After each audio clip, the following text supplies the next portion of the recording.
So you might be asking yourself, who is this girl and why is she giving me advice? Well, my new friend, let me take a moment and introduce myself to you. I, like so many of us, had a really difficult, challenging childhood. The type of childhood that left me wondering if I was lovable, if I was good enough, what will my life be like? How will I be in relationships? Will I recognize love? How will I be as a mom? How will I treat myself when I'm older? What kind of relationships will I allow into my life as I grow? I always looked at life on a deeper level. I always felt a little bit different. And I also really found it to be soul level important for me to make sure that the people around me felt loved and that they mattered and that they were included. And eventually one day I realized that I needed to include myself in those values. So I've been on this journey where I've been collecting inspiration through ideas and through material that I've learned and through experiences that I've had and through every person that I've ever worked with on my journey or every friend who shared their story with me. And I realized that there's a part of me that's an educator that wants to share this information, that wants to share my experience and my knowledge that I've obtained throughout my life and spending my life just studying relationships and practicing the skills and tweaking them to make them even work for me even better. And on my journey, I went from being somebody who didn't know if I was lovable, if I could ever really be loved, if I was enough. I was an extreme people pleaser. I was codependent. And now, in my late 30s, I am an empowered woman. I am assertive. I do not settle for relationships that are good enough. They need to be incredible to stay in my life. I have broken the cycle, and I have an incredible marriage. And I have a son that I absolutely adore and feel beyond grateful that I get to be his mom. So I wanted to create this podcast for you, dear listener, because maybe some of the things that I've experienced or I've learned on my journey is something that you can apply to yours, or you can tweak it and make it your own to fit your journey so that you can allow yourself and give space for yourself to grow and become who you've always wanted to be, who you're meant to be on that soul level. So not only do I have my own life experiences, I have also spent my life working in the behavioral health field, in the mental health field, and I've also made sure that I have the credentials and the education to fully understand, and I continue to take trainings every year to make sure that I am up to date and that I am continuing to learn and practice the skills that are really truly going to help me create the best relationships that I possibly can have in my life, including and especially the relationship with myself. Through my journey, I learned that the most important relationship I'll ever have is the relationship with me. And I need to start there. And then it just ripples out and influences every other relationship that I have. So I do have a bachelor's in health and human development, a master's in marriage and family therapy. I also have an associate's degree as a wellness practitioner, which means that I also am a certified hypnotist. I'm a certified family life educator. I've studied holistic nutrition and also life coaching. So I've really spent my time studying this area so that I can tie in the research-based skills with the experiences that life has given me as well, so that I can deliver you experts and resources and awesome conversation that'll hopefully give you some things to think about and maybe shift your perspective or try out for yourself and see what you like and throw away what you don't. And anyway, I'm just so honored that you're here to share a piece of your journey with me. And again, I hope that part of my journey can positively influence yours. Welcome to the Beautifully Changed podcast. I'm Steph Perejamas, and I'm delighted you're here. Now, let's make your relationships awesome. Hey, cutie. Thanks for coming back to the show, or welcome if it is your very first time here.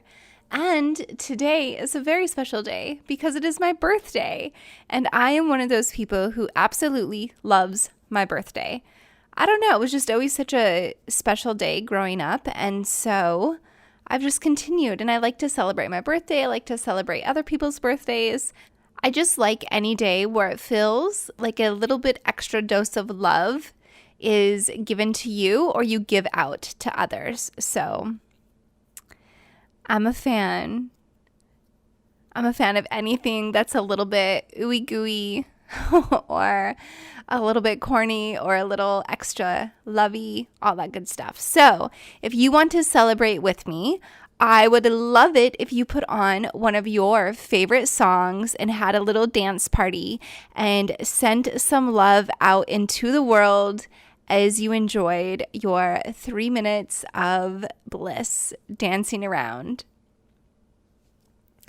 Also, I don't know if you like to do this, but I am a fan of every year around my birthday kind of reflecting on how I've grown and my memorable moments and my takeaways and what I want to make sure that I continue to do or stop doing or start doing as I move into the next year of my life. And so this year, I really think about, I've started to embrace that, I can do the things that I want to do, that I'm not too old to do them. I didn't miss my opportunity. I can still do the things that I want to do, and that getting older really is a privilege.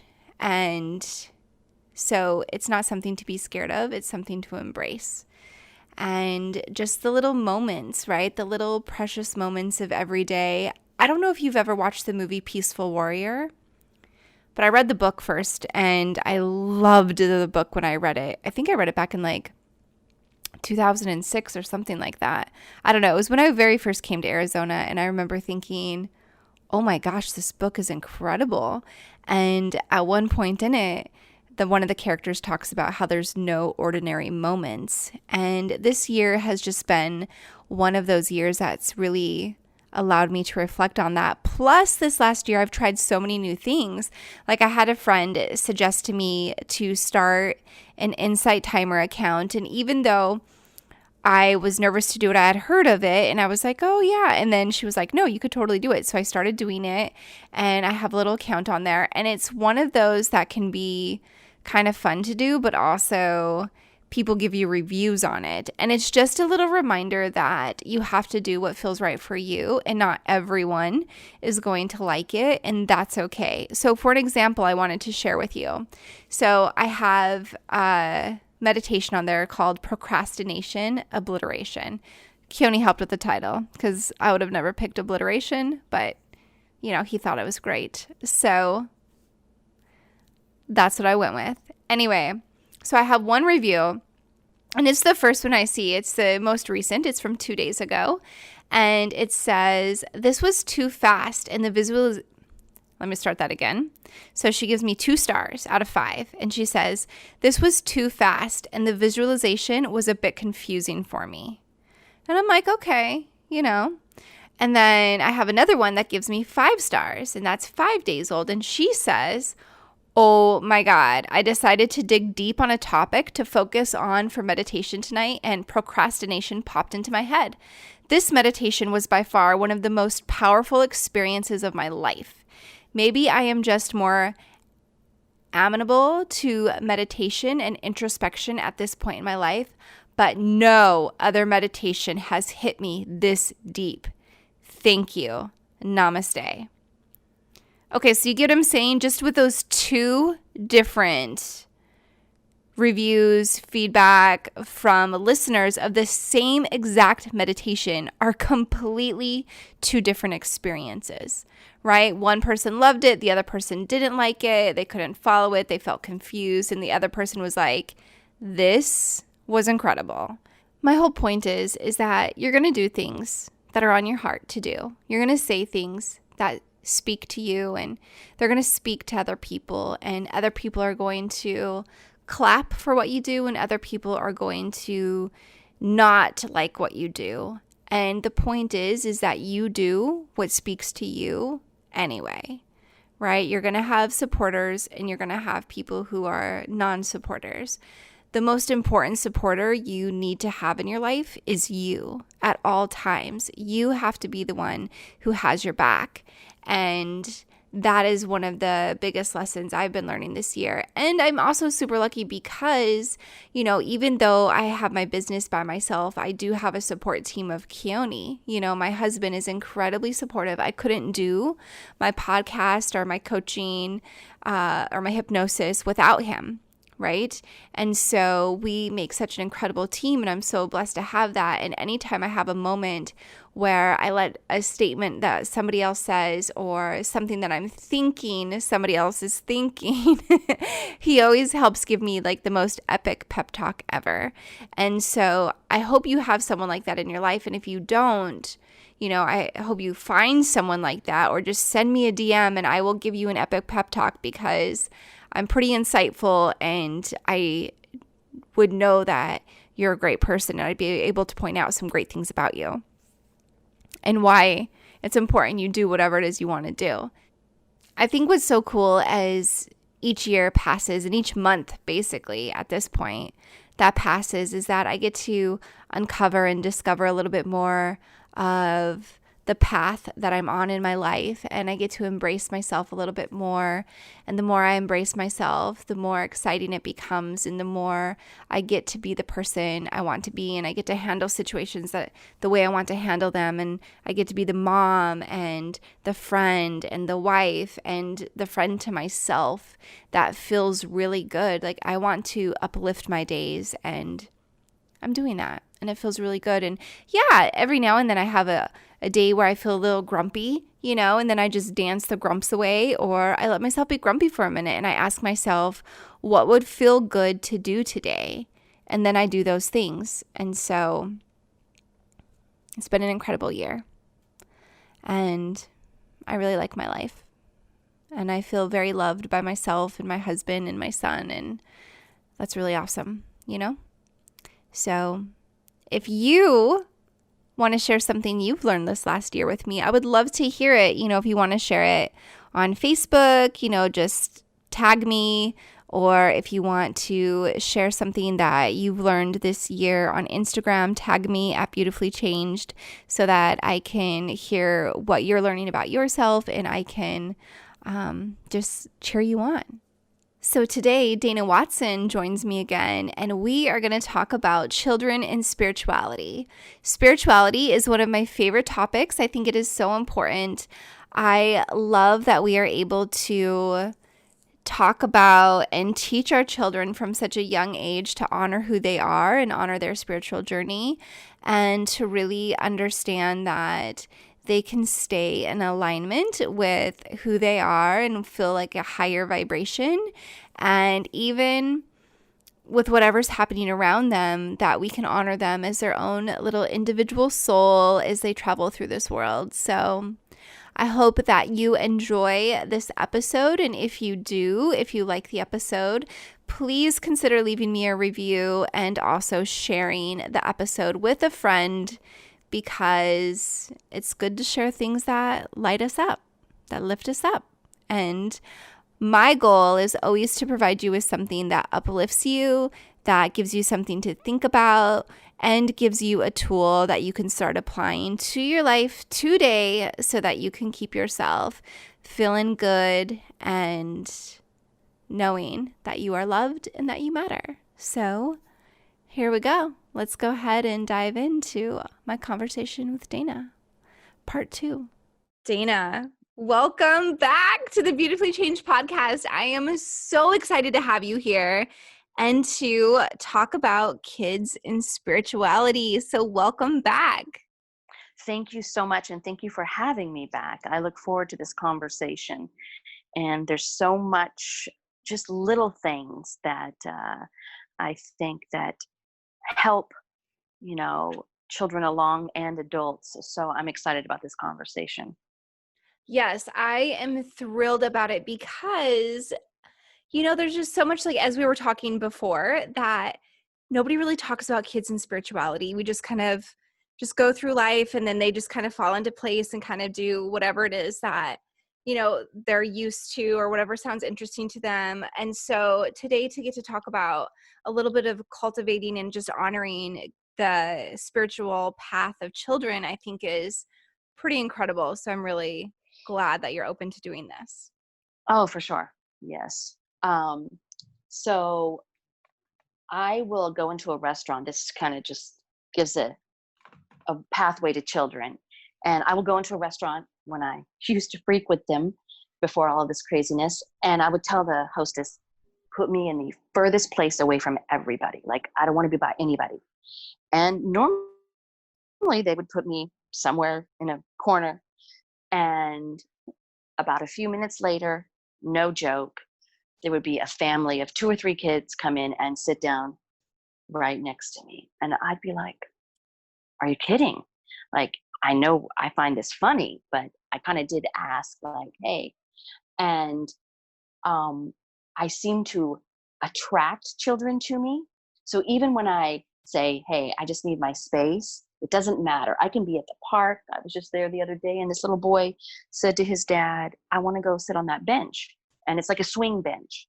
And I was going to be there today, but you would have been even like, Dana, don't move because it squeaks really bad. And everybody yells at me, and I'm like, I can't help it. Um, and this little boy said to his dad, can I go and sit next to her? Can I go sit on the other bench? And his dad said, no, like, we're sitting on this bench. And he wanted to come and sit right next to me. Now, I heard him say it. I didn't look over at him when he was talking about it, because I would have said, I don't care. Like, he can, of course, come and sit. It's a big bench. But when I looked over at him, he was sitting there staring at me, trying to get my attention. And I believe and know that children can see who is connected to that spiritual realm. And they just magnetically, like, just sit there and stare at you. And you don't have to say too much to them, but they see that the glow or whatever it is that catches their eye. And I just find it funny. So I will start laughing, which, is probably not very appropriate. And the parents are staring at me, but I know why that child is wanting to connect with me. And there's just one little boy that whenever I see him there, he stares at me, and his mom will bring him over by me. But it is funny, children, and I do try to, space myself because I am an adult and I like my adult space, but they do seem to flock to me. That's really interesting. So I know, because Keone has the same experience. Anytime we go anywhere, it's like he is every kid in the vicinity wants to come and play with him and hang out with him. So, and he's like, it's anywhere we go, kids love him. So what is it that, so I hear you saying like that, that I you're see them. They're okay. seen. Yeah. So they're seen, and they're seen for themselves, right? So somebody actually physically sees that little being, and I just see them and who they are. And they're this spiritual little being. Doesn't matter what age they are. They could be about a year, maybe 8 months is when they're really aware that somebody sees them. Not that their parent doesn't see them. That's not what I mean, but another person. And there's that, just that connection. And as they get to, 2, 3, 4, they're very aware of it. And so if you can be with them on that realm of just connecting, and I'm trying to think of how to do it, but it's truly just seeing them. and there's no agenda. I don't ever have an agenda. This is what you're going to do, or this is what we're doing. I just kind of roll with it. And or when I was working with kids a lot more, and so uh, there's one particular baby that pops into my head, and he was about a year old when I met him, and he could see whatever I don't see that's around me. So whenever I would see him, or go to pick him up from his crib, he would just sit there and start laughing. And it's not like I was doing anything that was, funny, but Yeah. I know that he could see that other realm. And I think that's really the gift that a lot of parents miss. And I wish that they would or were open to it, because it is something very special. Yeah, let's talk about that a little bit more, like just spirituality in general. How are you defining that and the connection? Tell me more, like what's the connection to, and what are the kids realizing that you're still connected to, and why is it? I'm doing a lot of questions right here, but they're Whew. just coming to me. And so, what is it about as we get older, we lose that connection, or that Mm. connection? I mean, not that we lose it, but it becomes weaker. Do you know what I'm saying? Is that making Yes. sense? Okay. Hmm. I'm definitely connected to my inner child. That's what seems to attract children to me. And I know how to balance them both, the inner child and the adult. So somebody always has to be the adult, in the sense that you just can't run free and wild and crazy all the time. Sometimes, yes. And so I can connect with the inner child and let her come out, so that they see that inner um, younger, just child shows up and plays and is just with them. And I'm sorry, what was one of the other questions? That was a lot of questions for my brain. I know, because they were all just coming at me at once. Okay, so it's like, tell me more about what the connection is that you're referring to. That'd probably be the next one. Okay, the spirituality connection, I would say, um, knowing that I'm a spiritual being and that they're a spiritual being, and there we connect on a thread level of just light. And I'm trying to think even how to say this. Um because they're so open to that space of spirituality, because they're much younger, and obviously they're much younger. I think because it goes so deep for me, that I know I don't want people to not hear it. So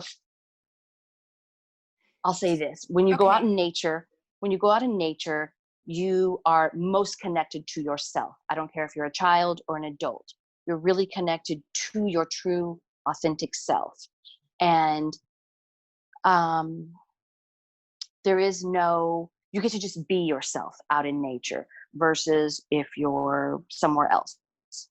So when a child does see that connection, and it may just be that they are able to see the realm of things that most adults can't see. And it's just the inner child that shows up, that light that's around a person, that they know that, oh, that's one of them, or that's one of us. And I do believe that children are still very much connected up until they're about 5 or 6 years old to their spiritual realm, which is everything is imagination. Everything is just, butterflies and flowers. So to kind of, flip it and be in the adult world, it is hard. And because I'm able to connect with both, it the inner child or that spiritual realm comes so easy to me, because it just feels better than, everyday adult life. um so So I it's think that's okay, so it's good. almost like they're connecting to just the innocence, the playfulness, the love, the just easy, just being accepting and just loving part of life. And they can sense that in you. They can see that around you. They know Yeah. that the time with you is going to be uplifting and fulfilling, and they're going to just get to be themselves without expectations and just honoring that they're this little person versus a grown adult, and they get to just enjoy their time, and they know that you're I'm going to say like a safe person to do that with, in a sense, Right. right? They know that they just feel a different vibe or a different energy around you. For sure. And I think, not to think, I know, like, as much as people want to create families and have children and all of that, you're really bringing in a spiritual being into this world that comes in with their own gifts and tools, and they come with so much laughter and joy that I have watched children that I've taken care of in the past just laugh and be around 4 years old and really not have any idea of why they're freely laughing. And it's really they're just in their own bubble. And adults will be like, "What? Stop laughing. It's not that funny." And it's like, to them, it really is, because they can connect in such a freer way than most adults. Yeah. So then how much would you say, well, what's your understanding of soul contracts? Do you go Oh, down I that know path? it. Yo, yeah. I'm all Okay. into the woo woo stuff. Okay, good. Okay. So I want to talk a little bit about that too, because I did have a lady named Laura Powers come on, and we talked about like that parental role in our, and when it comes to spirituality, and I thought that was just such an interesting episode. I think it's really helpful for people. So I would like to talk to you a little bit about that then, from the kids' perspective, as a child, and kind of how they really are that gift to us, and if we're open, what we could be learning from them. I mean, even though I know everyone's soul contract is different, right? Like Right. we're all here Right. learning different things, but we all also have like a same common theme, to me, of like love and connection, and not taking everything so seriously. But what's your take on that? My take on that is, with soul contracts, um, you pick the parents. You really forget who you're picking, which is kind of sad. Um, and you get whatever you said yay to. And then you come down, and your sole mission as just a younger being is to bring joy and laughter and light into a household that more than likely needs it. And if a parent is blessed to get an old soul, the old soul is there to teach. You're there to guide because you are the adult, but the old soul is there to teach you how to parent or how to be their parent. I have a girlfriend, and I think her daughter is like 9 now. And I remember when she was pregnant with her, and I said, "You do know she's coming in to teach you." And she's like, "Dana, I know. You do not have to tell me." And she is a very wise old soul. I had a um, baby nephew that it was my sister, or my oldest sister's second child, and he was a very old soul. And she, being who she was, wasn't so much open to it, but he would just say things that were just random.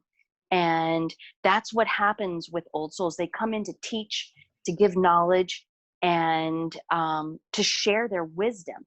And it just may be like little tidbits that, the parent looks at the child and they're like, where did that come from? And it does happen. You just have to be, it's just about being open and really letting them be who they're supposed to be, not dumping into them all of your views and the world's views and who they should become. And that's what most people miss. I think um, when you, this would be my, if somebody was to ask me, children are here to teach us the spiritual realm and so much more, right? To remind us to just be happy and be grateful. And I know that sounds so like cliche, but they're always happy most of the time. I mean, they're running around laughing and they don't really need much. Give a child a toy and give them a box. Which one do you think they're going to end up playing with? The box, because they can fill it up with something. They can dump it out. Give them a toy, they're going to throw it somewhere in a little bit. Um, as much as adults want to connect on that level, it for them, that innocence was taken away from them by their parents. So to be open to that is to really just let that child help you, show you that, side of yourself that still exists.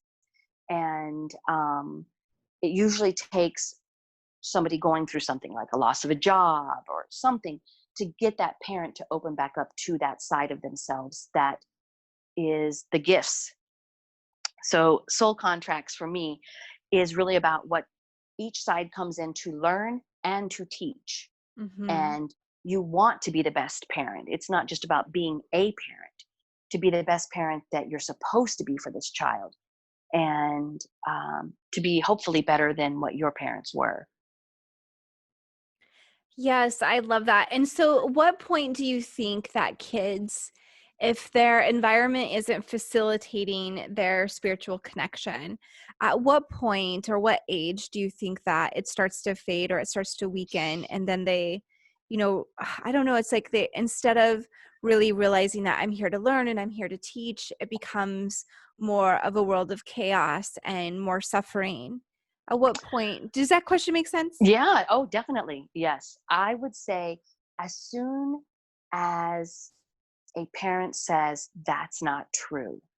So I will use a little girl. She lives in New Jersey. She is no longer little. I think she's going to be 15 this year or 16, something like that. I think 15. And I will never forget, we were in a car one day and she was 4. And she said, "Can we go over there and dig one of those up?" And we were across the street from a cemetery. And I said, "We can't do that unless you want to go to jail." And she's like, "Well, what's in there?" And I said, "Well, that's where people they bury people." And she was like, "Oh." And they're just curious, they're just curious about the world, about life, and they want someone to let them explore, but to keep them safe. So I'll use this. Your son went and climbed up that tree, right? Right. And probably what was one of the thoughts, whether you said it or not, was be careful, or don't fall, or any of those thousands of things that most people want to say to a child. And he climbed the tree, and then you climbed the tree. um and how did that feel? Like you got to be free of that fear. Yeah, it was really cute because he really wanted to go and climb a tree. And so the three of us went. Keone was there as well. And I have like such a thing with heights. So I was like, I don't know if I was like, okay, I'm gonna do it. And then I was like, I can't do it. And he gave me like this epic pep talk. And he's 7, my son, Yeah. and he starts with like, you've got to clear your fear. And then he went and he told me this like whole thing. And I was like, okay, well, I guess I'm climbing this tree. And so I did. And then afterwards, he was like, see, look, you could do it. And I thought that was just so precious in that moment. And so I had him, so I videotaped him saying, I was like, can you say that again so I can videotape it and share it with my friends?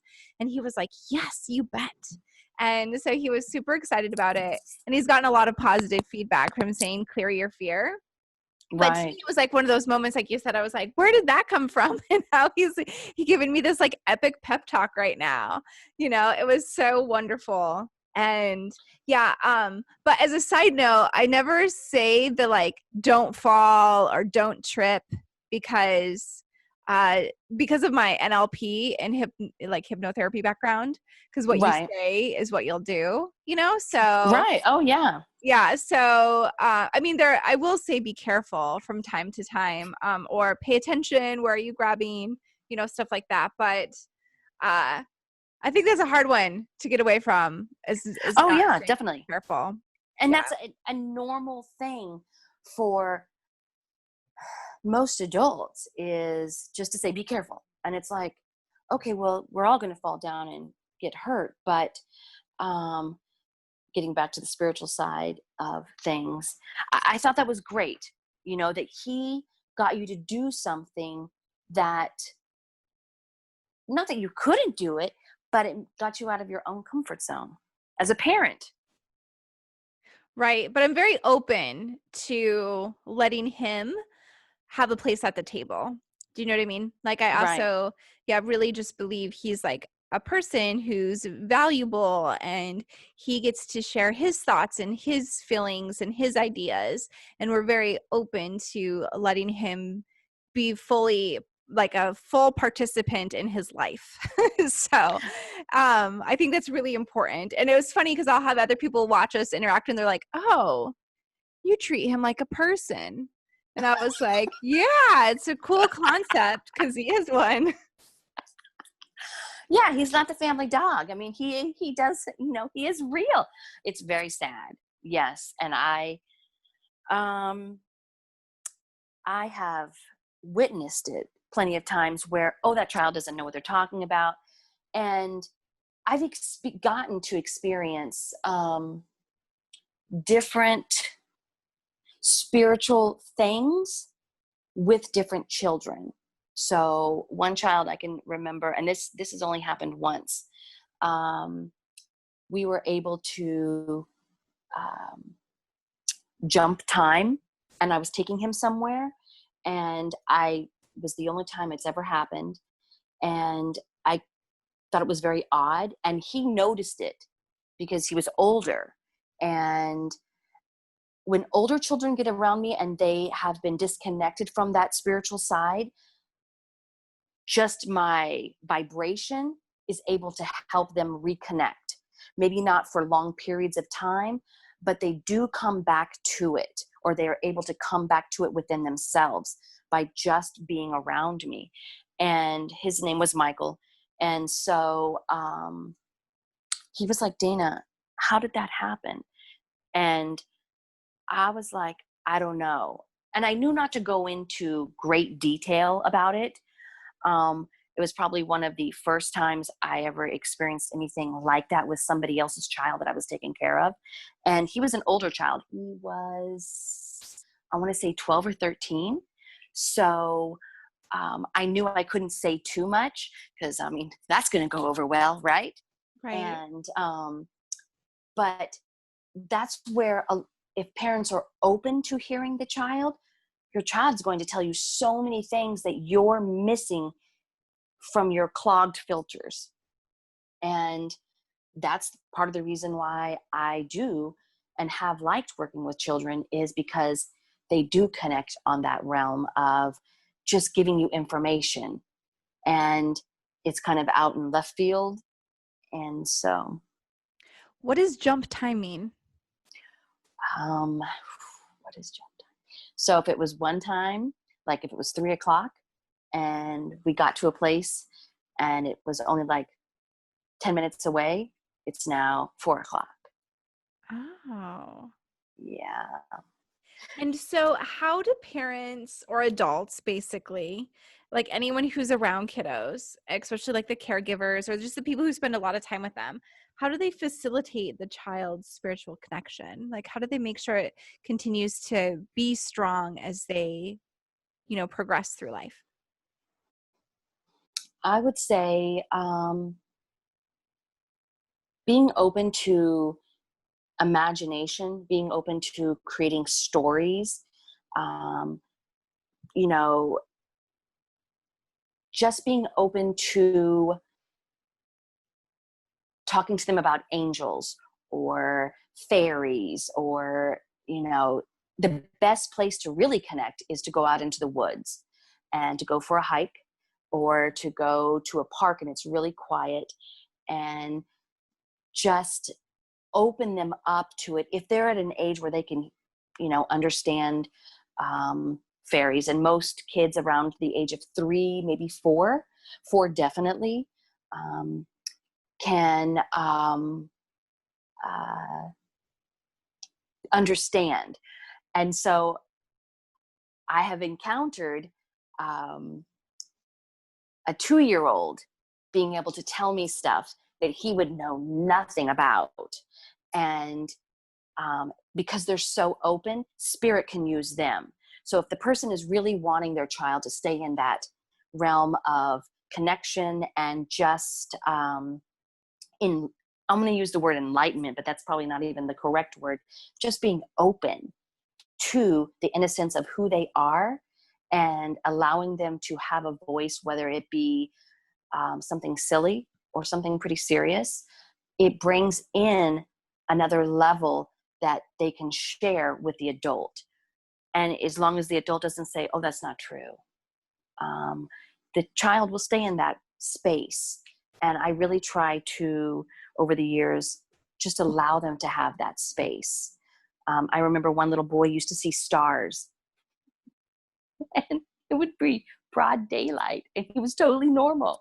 And he would just tell me, I see stars. And I was like, okay, that's great. Keep seeing them. And I still talk to him to this day. He just had his 11th birthday. But because I'm so connected, I tend to have that vibration out. So it does touch other people and other people's children.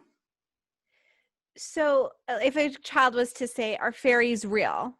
How would you answer that? I would say, oh, yes. You know, it's kind of like, are angels real? Yes. Have you seen one? Yes. Um, you know, it's just the fluttering of the light. Maybe you're not supposed to see the fairy, but you're supposed to know that they're there. And I don't deny anything. I don't say, oh no, that's not real, that's not true.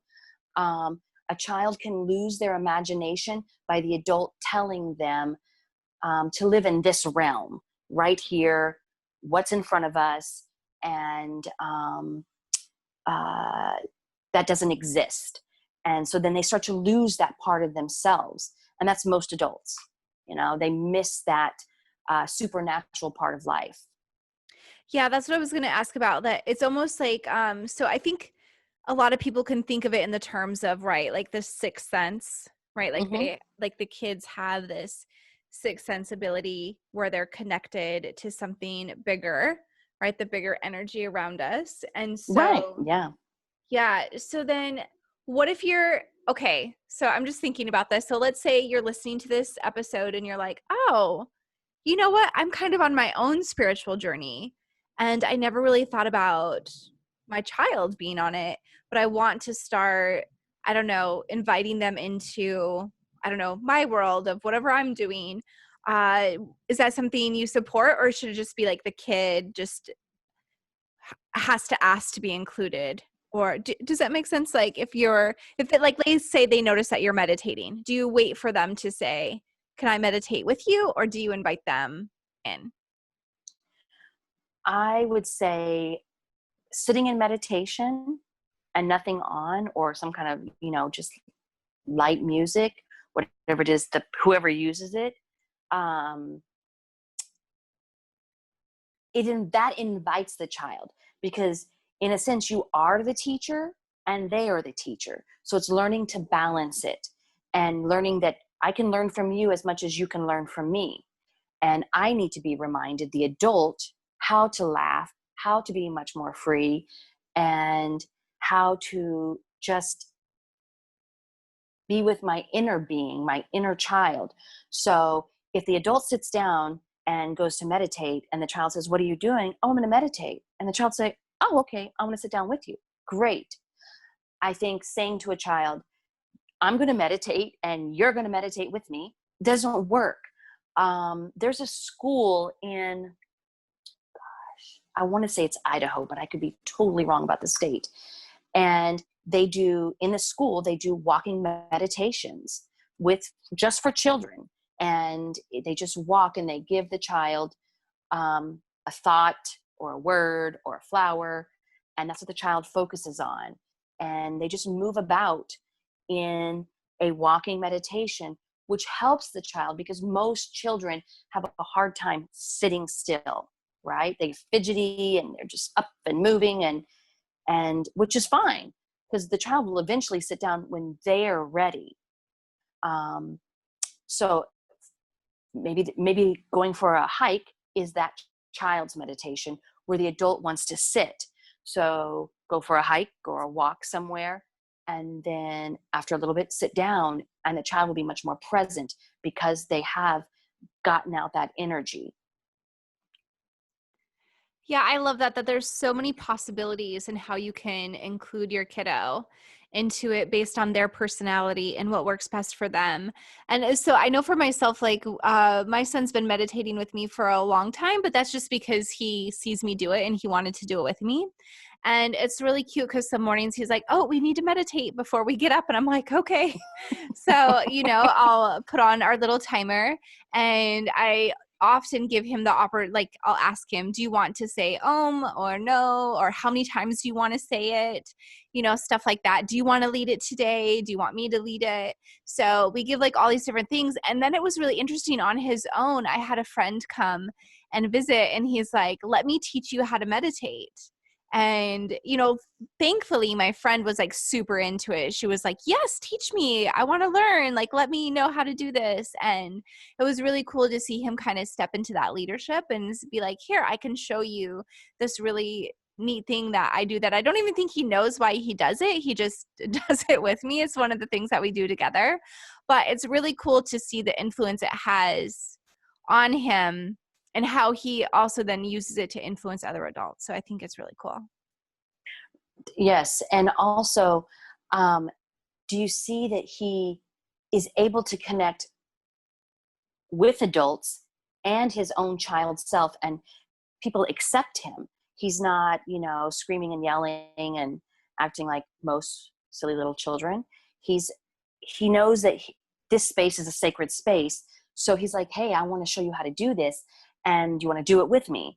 And I just think it's great when they get to um, be open to themselves and not always get why they're doing it, but it feels good to them. Yeah. Yeah, I like that. Have you heard of or have you read any of the books by Shafali? I'm probably going to say her last name wrong, but Tasberry. She does like the conscious parent or the awakened family. And she talks a ton about how your child is really your gift. Like they are a gift to you for you to kind of understand yourself more and where you need to heal and to treat them like people, and like this whole where you really just get to meet each child with what their needs are, and you get to kind of just have this whole transformation with them. Are you familiar with her stuff? Not at all. I think, and I do agree about the child is definitely the gift.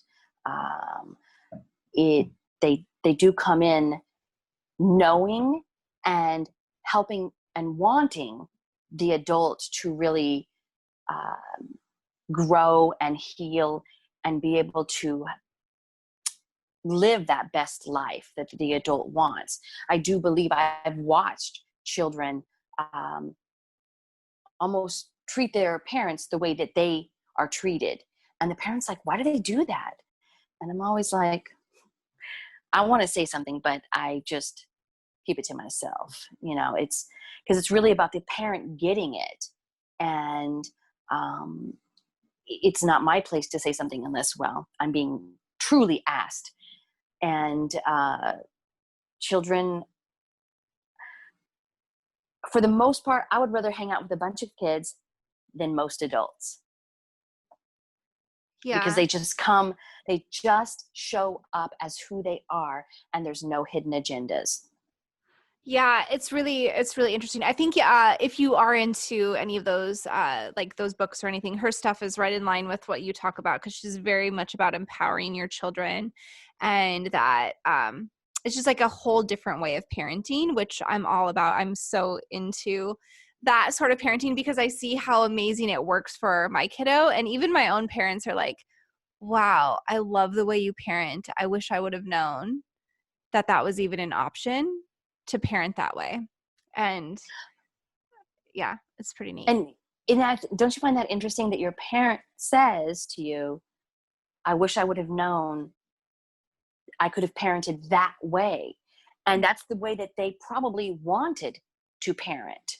They just didn't, they think I have to do it the way that I was taught and the way I'm supposed to do it and the way it's been done generationally.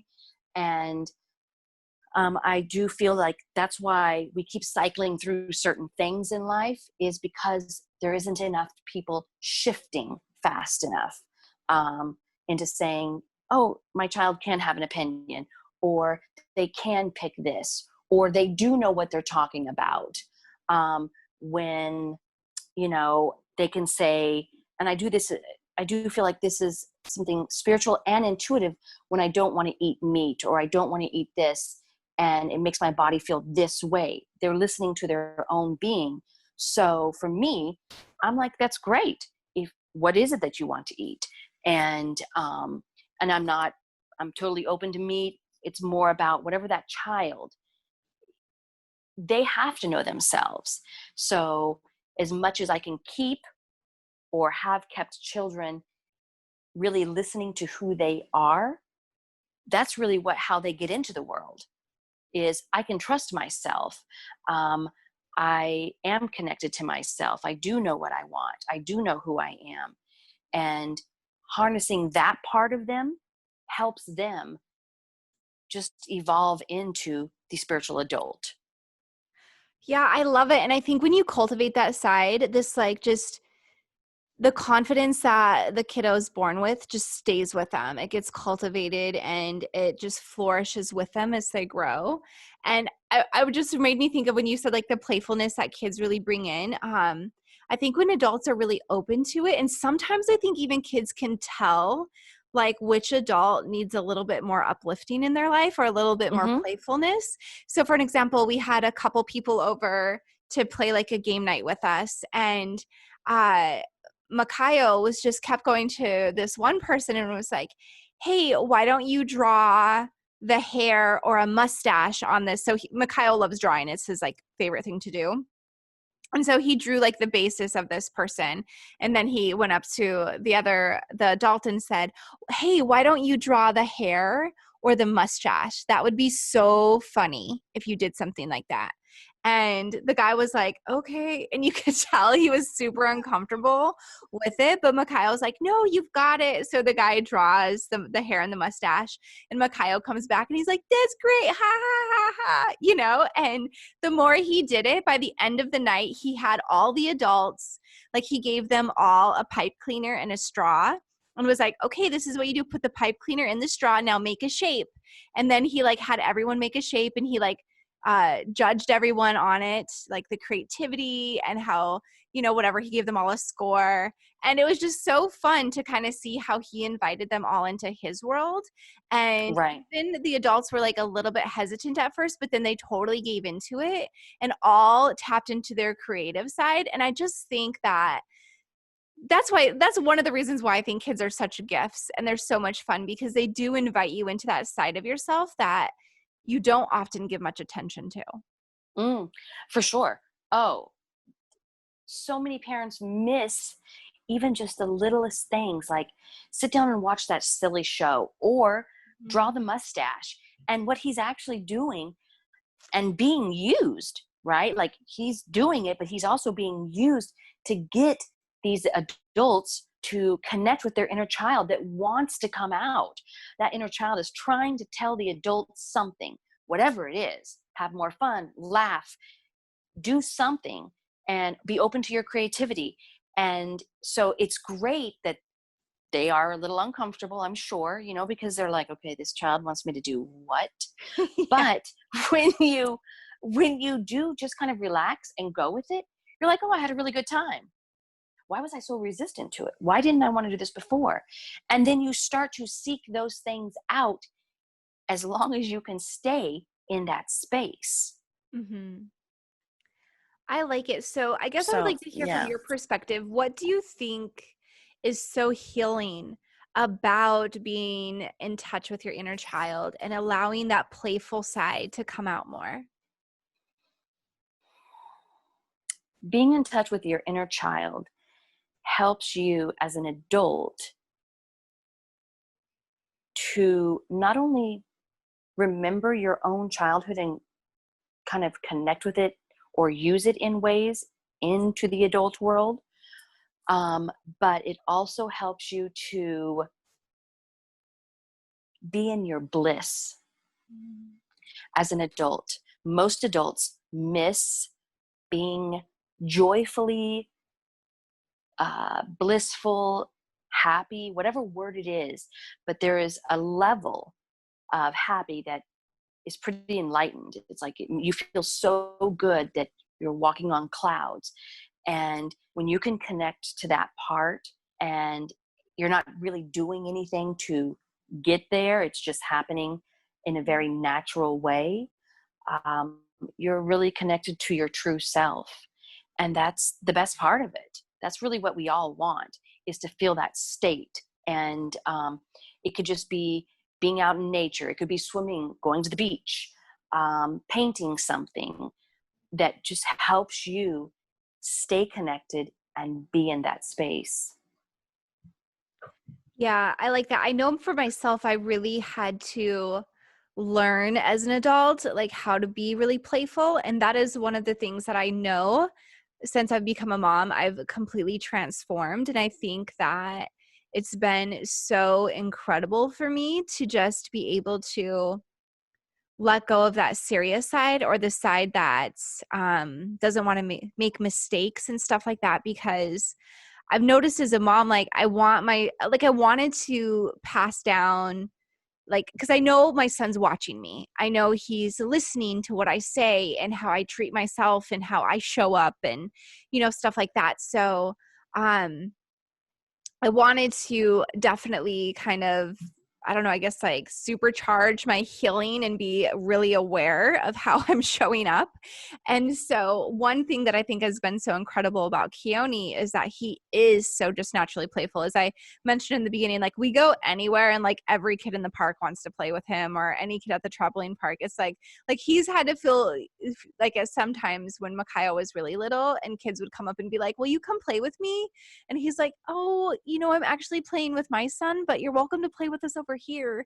He's like, "I feel so bad. Like, how am I supposed to say no to these 4-year-olds who want me to play?" you know? And but with it, Right. watching Keone, observing him be so playful has helped me become more playful and more creative. And Mikhail definitely challenges me to be more creative. And you're right, every time I just like let down my guard and don't worry about being serious, or stop worrying about making a mistake and just have fun, I feel so amazing. Like I walk away from that, like, when you have a really good workout and you're like, "Oh man, I feel so good." That's exactly how I feel when I'm done playing. I'm like, "This was amazing. Like I needed that." Right. Oh yeah. It's because you're so open and you let go, or you let your guard down. And how many adults, it's hard for them. It's hard for them to be with their children and just paint rocks, or um, throw water balloons with their child, depending on the age. Obviously, I would not pick a 2-year-old to, chuck water balloons at. But if you have a Right. 7 or 8-year-old, hey, it's a free for all. But it's and when an adult can connect on that level, um, it opens them up, and they realize, like, oh, I feel really good. But then they start to say to themselves, is somebody watching me? Mm, Right? Is somebody watching me? And that's where we stop ourselves. Who cares if somebody's watching you? Really? Who cares if you're jumping into a pool with all your clothes, or, you just want to be free of feeling contained? And that's where children, they really don't care most of the time until they get to a certain age.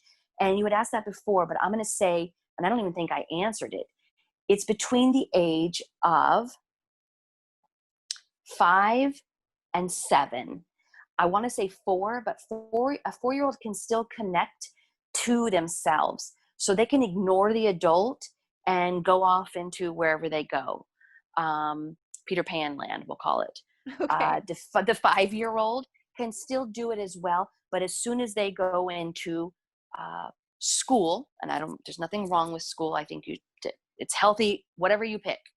Um, they start to lose that because somebody is going to dump onto them their view, right? There's Hmm. no Santa, or there's no Easter Bunny, or I'm just thinking of things. And so that starts to taint the child's imagination. And as soon as the imagination is changed. There's a different view. The child starts to disconnect from that part of their inner child. And it, how you come back to it is you just start, I would say, coloring. Coloring is probably one of the best ways, besides going out into a forest and walking, or nature. It doesn't always have to be a forest. It's probably because I live by a forest, but it gets you into that space of listening. So you were asking earlier, oh, this is so funny, it just came to me, about the fairies. So let's say we're going to go to the park, and you say to the child, well, we might not see them, but we might hear them. So it's letting their imagination, what does a fairy sound like? Oh, the flapping of a wing, or a fluttering of something going by. And most children do not know that squirrels actually make a noise. So if I was with a child and I just wanted to have fun, I'd be like, oh, did you hear the fairy? Did you? And look, it's talking. And they wouldn't know it's the squirrel talking, but it opens that up to allow them to believe that it does exist. I love that. And I think that's such a solid point. It's like when they are starting school, right? Because it's like all the expectations, all the rules you have to follow, all of these things. So we homeschool. And so I've noticed that, well, it was really funny because I think when Mikhail was around 4, we went to a birthday party, and you could tell every other child that was there either went to like preschool or school or something, because when the I guess activity instructors were like, okay, everyone line up against the wall. Every child lines up, stands completely, they're silent, they're standing still. And Mikhail's like running around doing his own he's like, oh, no way, I'm doing this obstacle course. I'm going over here. And I'm like, and you're right. In that moment, I'm like, oh my gosh, what is everyone else thinking?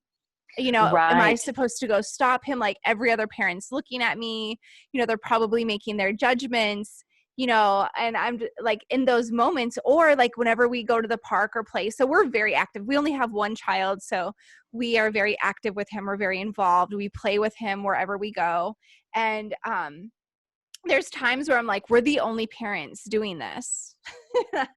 And I'll catch myself being like, oh my gosh, is this like a no parent zone? Like, are adults not supposed to be in this area? Or like, because every other parent's like sitting around on their phone or whatever, usually on their phone, no judgments, whatever, But Mikhail or Keone and I are go play. And whenever I get in that moment where I'm like, oh gosh, are we not supposed to? Keone is like, who cares? I'm doing it. And he just like jumps all in. And it kind of gives me that like encouragement of like, oh yeah, it doesn't matter. Even if another parent is thinking like, okay, you're playing with your kid too much, like, let them play on their own or whatever judgments they have towards me, it always lets it go. It's like that nice reminder of like, no, I'm here for my son and he wants to play with me. And if he wants space to play by himself, I'll honor that. But if he wants to play with me, I'm diving in and I'm going to have a blast. Exactly. And what's so important, and this is what most people forget, is you wanted to have this child, and you only get 365 days of each age. And eventually they're going to get to an age where, guess what? They don't really want you around. They don't want to hang out with you, and they don't want to talk to you most of the time once they get about 15 or 16 years old. So you want to enjoy each one of those years, because that's how you build that bond. And you're teaching him how to parent his own child, should he ever have a child or be with somebody that has children, because he will be that type of parent that brought him up. So he will always be connected to that inner child. He's so connected to it when he just encourages any adult that comes into his realm of being themselves. Get in, climb the tree, face your fear, draw a mustache, twist and make a shape of something. And he's not even, I'm sure he's aware of it, but the awareness and how big it is on an adult level, he just wants to have fun. He just wants to laugh. He wants to feel good. And when children stop feeling good, right, and they need something external to make them feel good, it never, ever gets fed. Never. And then that's where the adult shows up to a life coach, a therapist, somebody, somewhere saying, I'm asking for help. And the quickest way to help them is to get them to come back to their inner child. Mm. Find something that they like to do and do it with that child as long as they're old enough. I think one of the greatest things that I seen on some movie, and it's hanging, I told one of my girlfriends to do this, which was put paint inside of water balloons and hang them up and throw darts at them and just let it splatter everywhere. Like, and you're outside, obviously. I'm not saying doing that inside the house, but right? Could you just imagine, like, oh gosh? But just doing that in itself opens that child up, and the adult wants to feel good. So if the adult and child can connect on some kind of level, and it's not the adult coaching the child on some sport, it's more of, let's just have fun. That's what changes, and the shift happens, and the adult knows that they're valuable, and the child knows they're valuable, and they come together. And that's really what parenting is really about. That's what you want. I know plenty of parents that can't wait to get away from their children, which is kind of sad, but it's okay. To go out and just hang out with their friends and just be adults. And their child is sitting at home like, hey, I'm hanging out with this person or that person. Don't you want to just sit at home with me and color or play a game or watch a movie? And you never know what your child will say to you if you just spend a little time with them. Yeah, I think it's really interesting when you do really approach your relationship with your child as a relationship that you're cultivating, and you're really, it's one to nourish, because you're exactly right. Like when you said you only get 365 days of each age, I was like, oh man, I never thought about it like that. But I do think about it as like, okay, I want to cherish this time with him, because I know there will be a day where I'm lame, I'm not like the most fun person to hang out with, you know what I mean? And Right. and so I'm going to like nourish all of this time. And like, it's not time I want to take for granted, because I know I'll never get it back.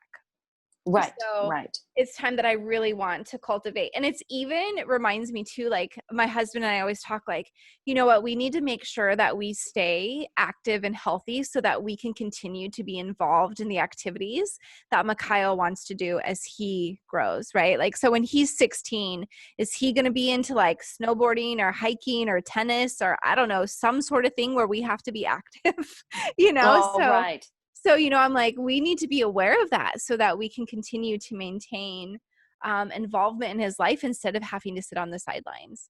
So I think all of that, it's really interesting. And I know that my parenting style or approach can seem very weird to other people if they're not new to it or they're not aware of it. But I have one friend who we are so aligned in our parenting, and it's like the time where I feel the most free to be myself as a mom around another mom, because I know that she's not judging me because she gets it.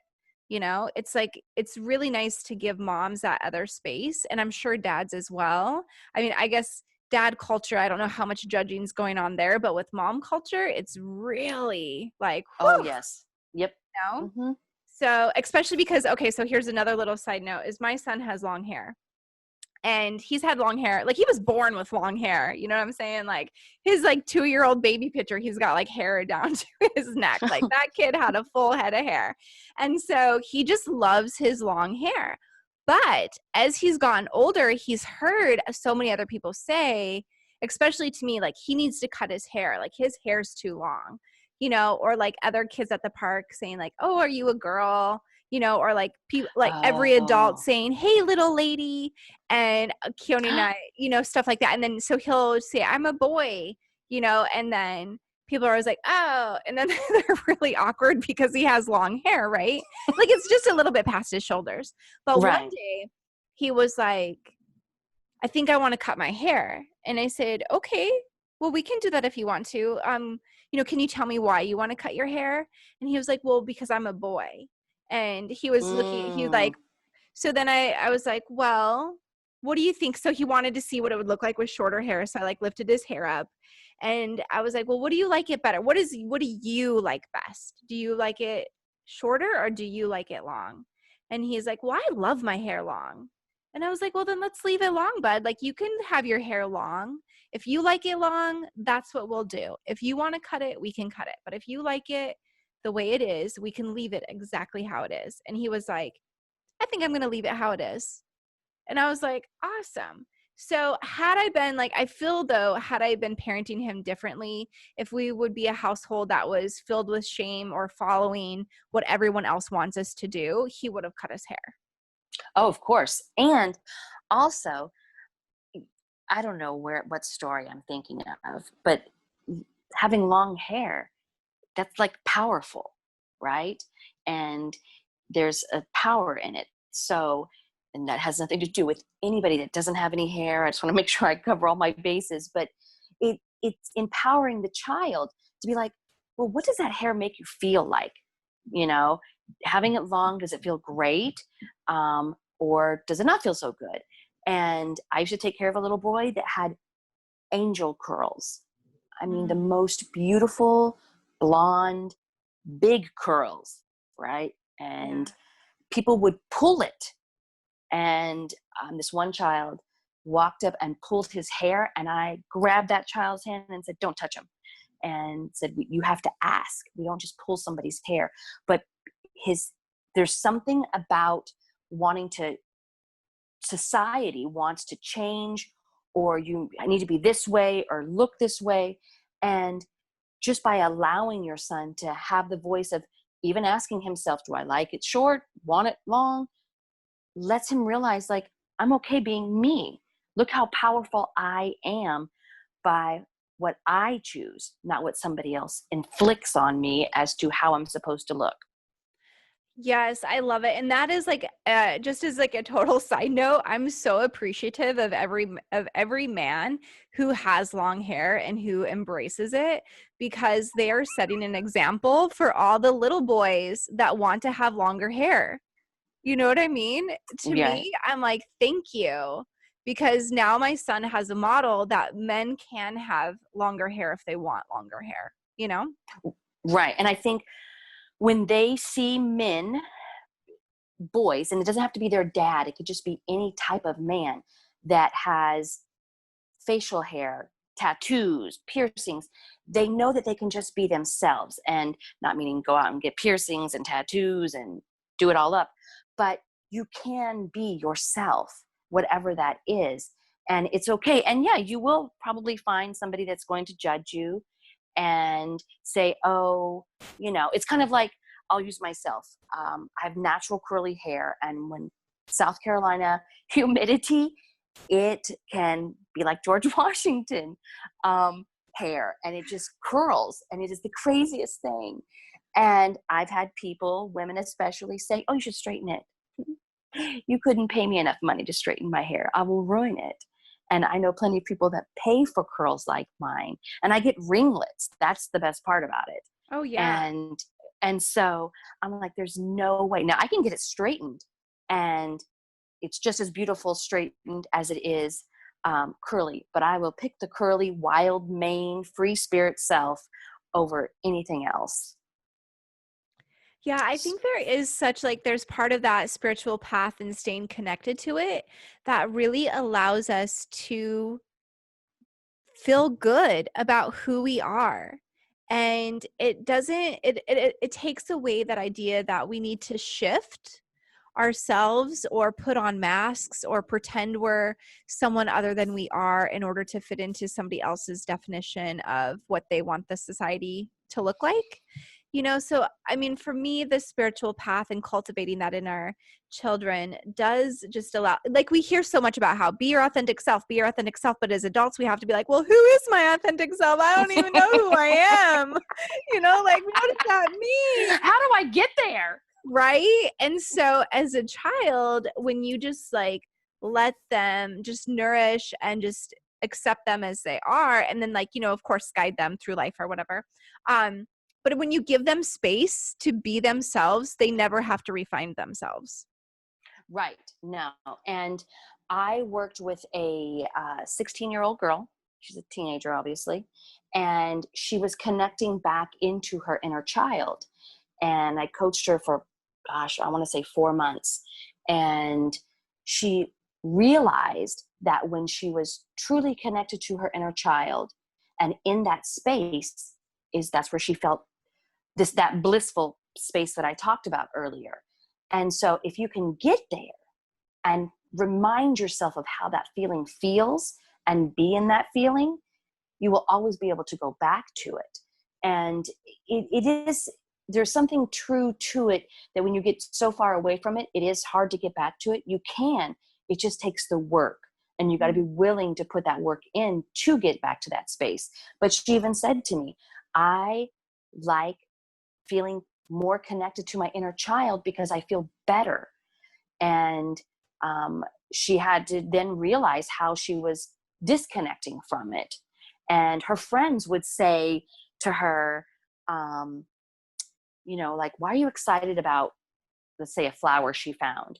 And she realized that it was something she had asked for spiritually to show up to her.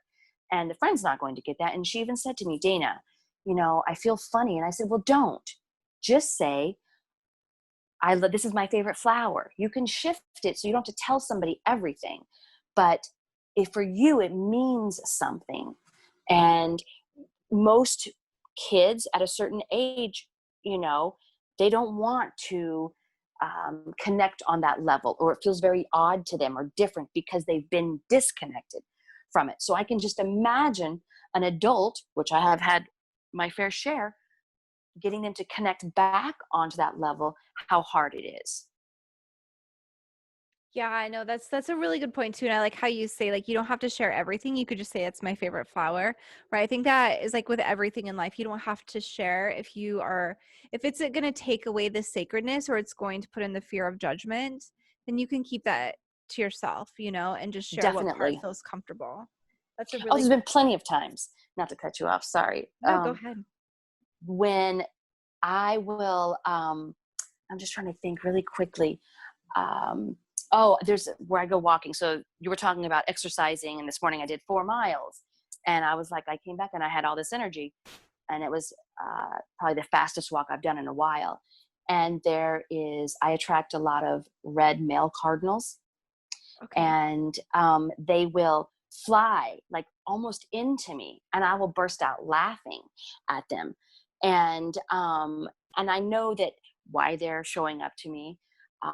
They showed up when I used to live in New Jersey, and it's kind of like a sacred thing. But I don't always have to share with somebody like, oh yeah, I'm just laughing because, well, I'm kind of crazy, but it means something to me.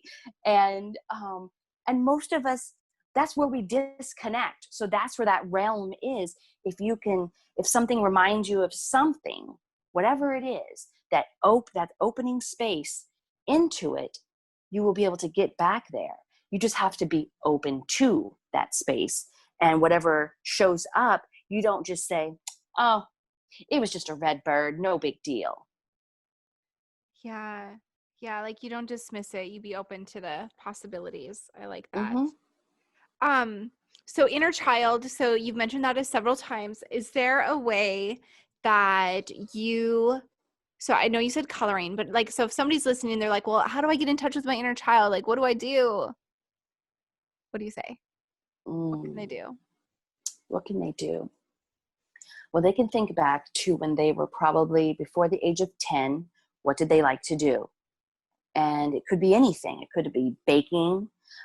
It could be sewing, or, gluing crafts together, cutting out fabric. That's what I was trying to say. Sorry if it's a girl. And for a boy, it could be, or a guy, excuse me, building something, because boys are doers. Let me go build a fort with rocks or sticks or whatever.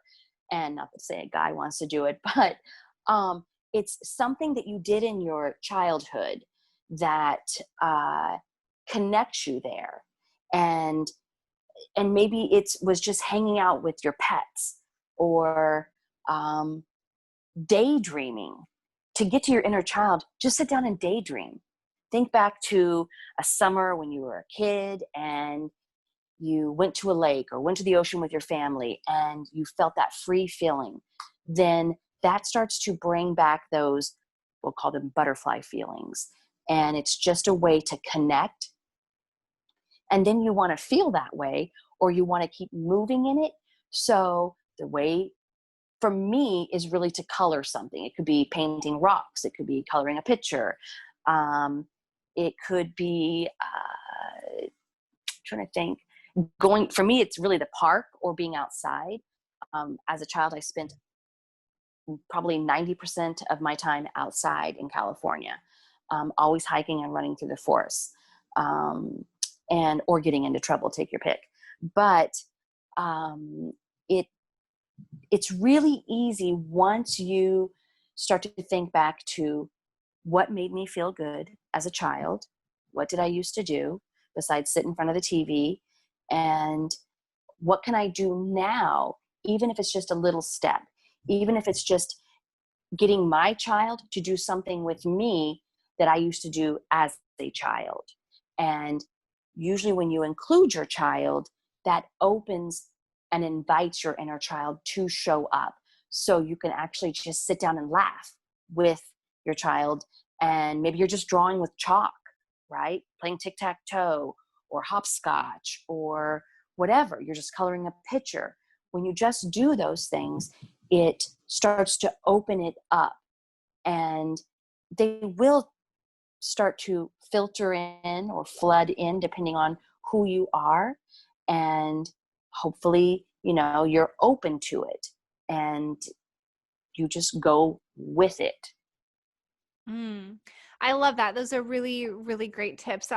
I would also add, for those of you who are listening who maybe had a more challenging childhood where there was maybe like a lot of structure, a lot of like rigid parenting going on. There wasn't a lot of flexibility. You got in trouble a lot, stuff like that, maybe even abuse. I would say also add in the things that you wanted to do, that you wish you Yes. could have done. Like maybe you wish you could have finger painted, but that was never allowed in your house because it was too messy, or something like that. So then allow yourself to do the things that you wish you would have done, or you wish your parents would have done with you. And then also, like, even something I think about too is like, if you got in trouble for, spilling milk, like spill some milk as an adult and realize it's not the end of the world. Like, it's okay. You just can clean it up, because sometimes when we as children make mistakes or spill something or make a mess, then we get told like, oh, that's so inconvenient, right? Like, we made a mess. That's so wrong. We get in trouble. So as an adult, sometimes we can prevent ourselves from playing because it's messy. And so it's like, allow yourself to make a mess and just like stand back and be like, okay, everything's all right. I made a mess. I can clean it up. Or And you can play in it, right? yeah, If you're going to spill some milk, add some food coloring, get a paintbrush, mix it up, and then clean it up and be like, oh, you're right. It's not the end of the world. It's just yeah. milk. Yeah. And so I know that's something like even my son will say all the time. He's like, mistakes are okay. Everybody makes mistakes. And I'm so glad, like, even if I mess up on something, I'm like, oh, oops. He's like, it's okay. Everyone makes mistakes. And I'm like, that's right. Everyone does make mistakes. And so, there will be moments where I can get frustrated or have like a shorter day as well with my patients or something like that. But overall, I try to have that same theme because that's what I want him to carry with him as he grows. And so that playfulness is something that, and everyone who's listening too, like, if you're a parent, your child wants you to play with them. Definitely. When Dana, when you're talking about like, what are you daydreaming about? Your child's daydreaming that you're playing with them. So Right. Yes. I took care of this one little girl. And one day I said, I wasn't reading a book properly. I was just changing the words because really, I don't care. I just want to read the book. And I was just changing the words. And she said to me, Dana, that is not the way you read. And I was like, who screwed you up, first of all, which I know who was, but it doesn't matter. Like, I'm like, it's okay. I'm just reading the book. I get to change the words. I get to change the story. I will use some of the words from this book, but it doesn't really matter. And when a child becomes so rigid, just like their parents, they miss that part of life. And that's what's sad to me. Just have fun, be free. Yes, and it does, and we're not advocating to give up all responsibilities. We're just saying add No. playness, add playfulness, and not like tap into your playful side. Make time every single day to play and watch how Right. it transforms your life and your connection with your child. It will be pretty incredible. Yeah. So, No, for sure. For sure. Dana, what is something that I didn't ask you that you wanted to make sure that you got to say when it comes to kids and spirituality? Um, I don't think that there's nothing you didn't ask me, but I do feel that just the child being heard, whether they're right or wrong, it's truth or imagination, it's okay to let them have their own story. It's okay to encourage them. And if we, the adults, can create on that level, how do we all become different? So I think we covered everything. I just know that kids are really, and especially now, crying out for parents to really come down to their level, have some fun, and then take it and share it with the rest of the world. I love that. Yes, they're just waiting for you to play with them. You know, have you seen the movie The Judge? I don't think so. Mm-mm. Okay, so my mom and stepdad watched that recently and they both were like, it really moved them when they saw a video clip of the parents playing with their kids and they were like, oh, that's what you do with Makayo. You play with him. And Oh, they're like, we didn't really experience that. And I didn't experience that. Like my parents didn't play with me a bunch. And so I just know, and they're like, that's what you do with Makayo. You play with him so much. And we're just like, it's amazing. We love that you do that. And so that's one of the things with my parenting style that they are just so, I guess for them, it makes them emotional because they know how much they wanted that. And to see that their grandson gets that, it means a lot to them. And it just kind of reminds me like, yes, this is such an important piece in the puzzle. do they play with him that way when he's with them? I'm assuming he sees them every once in a while, or if they live in the same state as you. But so they get that connection. You know, they don't really see him. I think they've only seen him like 5 or 6 times in his whole life. So, but they just had this revelation a couple months ago. Oh, So I'm wondering if the next time they see him, they'll be more playful. And one thing that I know my stepdad did really well is Mikhail watched like a video of where like somebody pranked called somebody. So he really wanted to make a prank phone call. So I let them know. I was like, hey, because you know, you can't really prank anybody now because of uh-uh. like, you know, the phones say who it is. So I told my stepdad, I was like, hey, Mikhail wants to prank call you. Can you just go with it? You know, so Mikhail called him and, you know, did like the whole prank and everything. And my stepdad really did play with that really well. So I thought that was great. And then I had him do it with like a neighbor friend who she's phenomenal with playing with kids. And so, but yeah, no. And so I was like, oh, that was really great. Cause I was like, please play with him. Please get what Right. he's doing, you know, and they did. So I'm hoping the next time we see them that they will be more playful with him and, you know, see what happens. Right. And they're also, as much as they want to play with them, just like you, is somebody going to tell me I'm doing it wrong? Right. They Mhm. have to get in that comfortable space of, I just want to enjoy being with him. And because he is connected so well to himself, he does get others to connect with themselves so they can feel comfortable, even though, of course, it's going to feel uncomfortable at first because you've disconnected from it. Yeah. But as soon as you can connect with it, it opens you back up and you're like, oh, I feel really good. Yeah, I love that. I love how kids can help us reconnect to that side and there's only positive ending from it. You know, nothing negative comes from it in my perspective. Exactly. Yeah, no, nothing at all. And someone who runs from it or says, I don't want any part of that is just missing out. That's really what it is. And I have come across that in, you know, my many, many years of nannying is you're missing something. This is what you wanted. You wanted to have a child. It wasn't so you could just pour all this stuff into them. It's so that you could have fun with them, could connect with them. And I just think about the world in itself, if people did start to have more fun with the child versus buying gifts. And I'm all for gifts, don't get me wrong, but just connecting on that natural level, how parents would just shift. And when everybody starts to shift, it's like a vibrational effect. Yes. And so I guess well, I guess before we wrap up, I want to know if you can share where people can contact you, like if they want to work with you or if they just want to, follow you and, hear what you're sharing and talking about. Where can people find you? They can find me on Instagram at the nanny coach, and they can also look at my website, which is theawakenedintuitive.com. And either way, they can connect with me on either one, and I always respond, or through email, which is green, the number 2 physically, bear at AOL.com. So it's green2bear at AOL.com. And Dina, can you share some of the services you provide just for anybody who, just because it's good to know?